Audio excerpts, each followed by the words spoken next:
خبرنگار یوتیوب کانال افغان ویزیت که برای تهیه گزارش درباره فعالیت بازار مرزی در منطقه شیرخون بندر به مرز ولایت قندوز افغانستان با ولایت ختلان تاجیکستان آمده بود.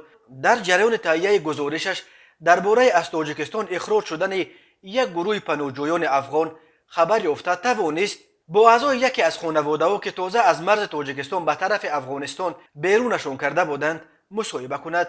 سرور این خانواده که خود را احمد بویقره و از مزار شریف معرفی کرد گفت آنها 4 سال باز در تاجیکستان کار و زندگی میکردند و همه اسنادشان قانونی بود. سبب اخراجمان را تا حال نمیفهمیم. اسناد داشتیم، 4 سال باز زندگی میکردیم، کارت سرخ سازمان ملل متحد داشتیم.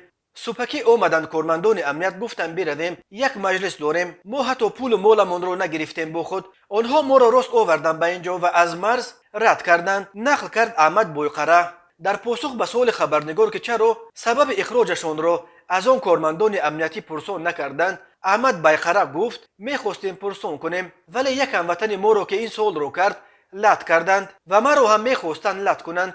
حتی نفهمیدیم که گناه ما چیست. مادر سالخورده احمد بویقره که او را هم از تاجیکستان اخراج کردند نقل کرد که وقتی به سرشان آمدند این گمان از دل از گذشت که اخراجشان میکنند. چند بار پرسیدم از کارمندان امنیت که اگر اخراجمون میکنید بگویید که ما پول و چیزمون رو بگیریم، ولی نگفتند. همه چیز و چوره‌مون در خونه‌مون در دوشنبه ماند، سوزنی‌های زیاد دوخته بودم همه آنجا ماند، حتی کفن‌هایمون در دوشنبه ماند. حالا حتی پول نداریم که خود را تا به مزار شریف برسانیم. میشه بگین که شما را چرا دیپورت کردن؟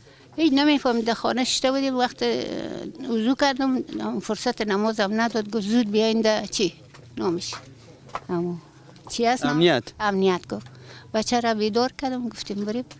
اینه تو میگه 2 نفر آمد، او بیدار شد رفت کتش، باز پسان آمد 10 بجه زود بیاین.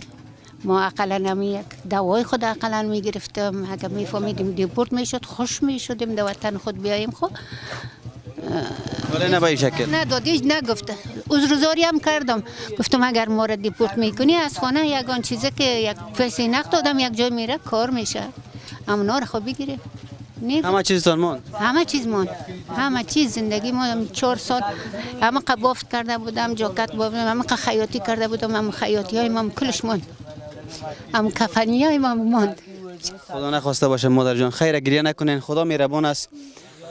ایره مطمئن باشن هر کسی که باشه از هر کشوری که باشه اشک یک مادر ای ارزش از ایره باز همگی میدانند که وقتی که اشک یک مادری که اشک میریزه هر اشک از ایره خداوند بالای سرش میبینه و این بی انصافی و این بی عدالتی در مقابل هم تبار خود هم زبان خود و از همه مهمتر مسلمان در مقابل خواهر مسلمان، برادر مسلمان و یک مادر مسلمان که صورت میگیره ایره خداوند میبینه. نقل کرد این زن اشک در چشم خبرنگار افغان ویزیت که از این حال پناهجویان تاجیک سخت متاثر شده بود و از جیب خودش هم برای راهپولی به این خانواده 1000 افغانی خیر کرد و گفت تا حال خبر اخراج پناهجویان افغان از ایران و پاکستان را شنیده بودیم ولی بار اول میشنویم که افغانها را از تاجیکستان بیرون میاندازند. مقامات تاجیکستان سببهای این اخراجها را یگان شرح نمیدن، ولی بنا به خبرها تنها روز شنبه 3 سپتامبر 22 نفر و طی چند روز آخر در عموم حدود 100 پناهجوی افغان را از تاجیکستان